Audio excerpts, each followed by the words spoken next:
전하, 날씨가 몹시 차가워 신하들의 손발이 동상을 입을까 염려되옵니다. 이 추위에 조회를 계속하는 것은 옳지 않다.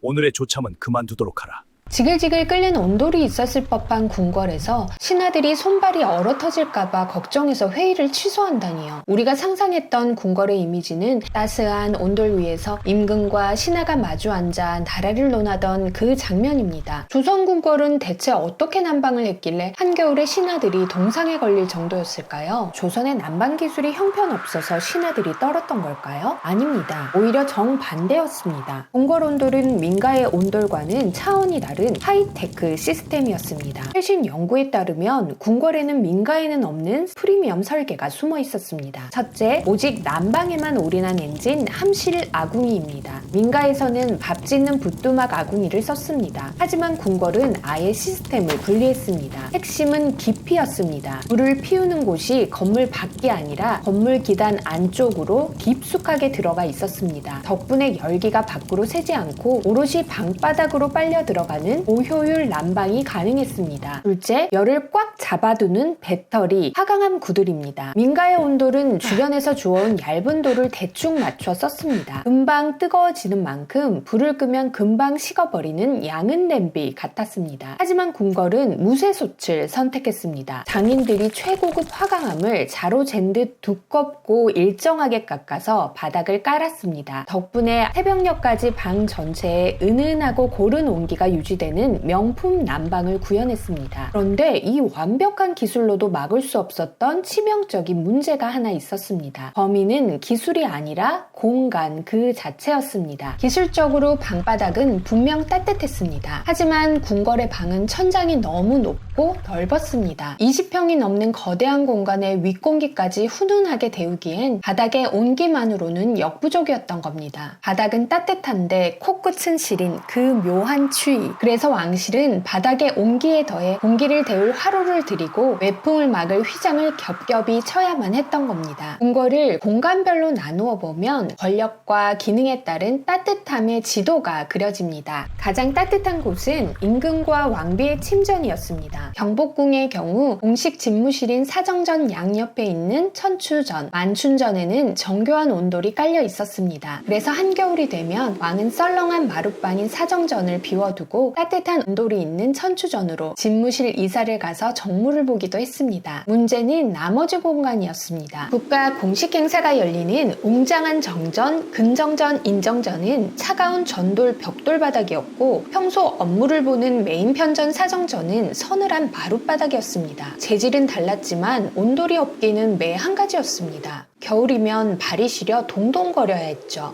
그렇다면 왕이 따뜻한 천추전으로 옮겨가면 안사 형통이었을까요? 신하들의 입장은 달랐습니다. 한겨울 상참이 열리는 날입니다. 신하들은 집을 나서기 전 겹옷 3벌에 솜저고리를 입고 비를 덮는 방한모 2엄까지 착용합니다. 하지만 회의장에 도착하기까지 그들은 수많은 냉동 구간을 통과해야 했습니다. 대기하는 마당, 이동하는 복도, 그리고 왕을 기다리며 서 있는 시간 동안 온몸은 이미 얼어붙습니다. 운 좋게 온돌이 있는 천추전 회의에 들어간다 해도 수십 명이 빽빽하게 모인 좁은 방의 공기는 탔겠고 문가에 앉은 말단 관리들의 등 뒤로는 칼바람이 새어들어왔습니다. 게다가 조참 같은 대규모 행사는 여전히 난방 없는 정전이나 야외에서 치러졌으니 신하들에게 궁궐은 거대하고 화려한 냉장고나 다름없었습니다. 이것이 조선의 가장 뜨거운 정치가 이루어지던 곳 차가운 궁궐의 실상이었습니다. 여기서 한 가지 근본적인 의문이 듭니다. 천추전에는 온돌을 깔았으면서 왜 국가의 얼굴인 정전 근정전과 메인 집무실인 사정전에는 온돌을 깔지 않았을까요? 첫째,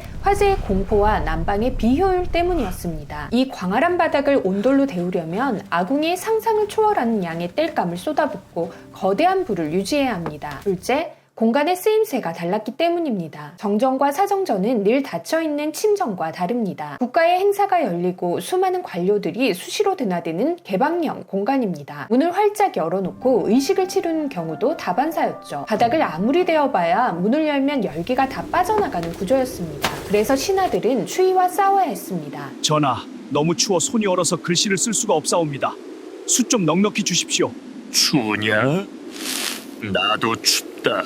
붓과 벼루가 다 얼었다. 심지어 중국에서 온 사신도 혀를 내둘렀습니다. 명나라 사신 공영경이 한겨울 인정전에서 열린 연회에 참석했습니다. 연회가 시작되자마자 덜덜 떨기 시작했습니다. 그 모습을 본 중종이 민망해하며 말합니다.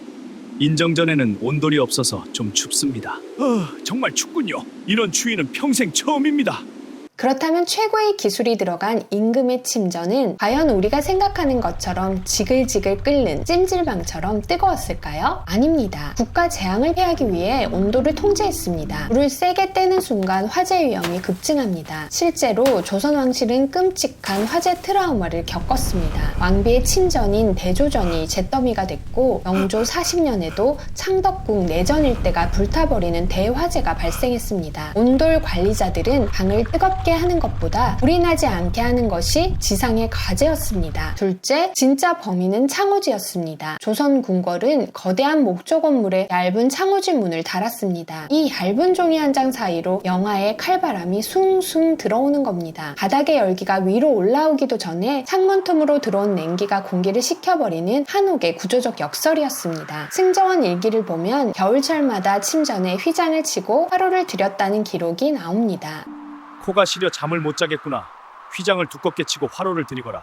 이것이 화려한 궁궐 속에 감춰진 진짜 겨울밤의 풍경이었습니다. 역설적이게도 조선에서 가장 따뜻한 곳은 궁궐이 아니었습니다. 오히려 민가의 좁은 방이었습니다. 또한말 조선을 방문한 외국인들은 민가의 온도를 체험하고 경악했습니다. 영국의 여행가 이사벨라 버드 비숍은 그녀의 책 한국과 그 이웃나라들에서 이렇게 기록했습니다. 바닥이 너무 뜨거워서 빵처럼 구워지는 것 같아요.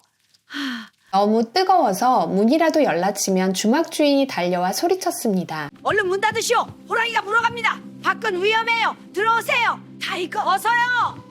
왜 이렇게 뜨거웠을까요? 집이 작았기 때문입니다. 민가의 방은 고작 3평에서 4평 정도입니다. 아궁이에서 불을 떼면 그 열기가 식기도 전에 좁은 방바닥을 곧바로 강타합니다. 그래서 민가의 아랫목은 장판이 새까맣게 탈 정도로 지글지글 끓었습니다. 가난한 백성은 너무 뜨거워서 잠을 설쳤고 최고 권력자 왕은 너무 서늘해서 잠을 설쳤던 조선의 아이러니. 온돌은 공평했지만 그 온돌이 깔린 공간의 크기가 두 계급의 겨울을 완전히 다르게 만들었던 것입니다. 궁궐이라는 거대한 공간 안에서도 사는 사람의 신분에 따라 방의 온도는 천지 차이였습니다. 이를 적나라하게 보여주는 단어가 있습니다. 바로 판방입니다. 궁녀들은 판방, 마룻방에서 잤습니다. 궁녀와 내간들이 머무는 내간의 거처는 대부분 판방, 난방이 없는 마룻방이었습니다. 한겨울 영하의 날씨에도 그들은 차가운 나뭇바닥 위에 요를 깔고 서로의 체온과 작은 화로 하나의 의지에 밤을 견뎌야 했습니다. 그런데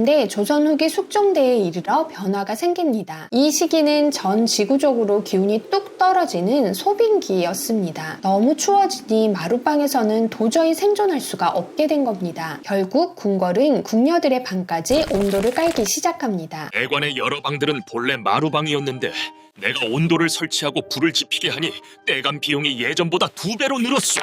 궁녀들의 방을 온돌로 바꾸자 연료비가 감당이 안 될 정도로 폭증한 것입니다. 이 짧은 기록은 두 가지 진실을 말해줍니다. 하나는 숙종 이전에 수많은 궁녀들은 200년 넘게 차가운 마룻바닥에서 겨울을 났다는 사실이고요. 또 하나는 궁녀들이 온돌방에서 자긴 했지만 연료비가 폭증했다며 욕을 들었다는 사실입니다. 우리가 상상했던 아랫목이 지글지글 끓는 뜨거운 궁궐은 없었습니다. 목조 건물의 안전을 위해 왕실의 방은 늘 통제된 미지근함을 유지해야 했으니까요. 하지만 잔인하게도 그 미지근한 온기조차 오직 왕실만의 특권이었습니다. 왕이 휘장 속에서 추위를 피하는 동안 그 문 밖의 신하와 궁녀들은 차가운 마룻바닥 위에서 맨몸으로 겨울을 견뎌야 했습니다. 지금까지 조선별제였습니다.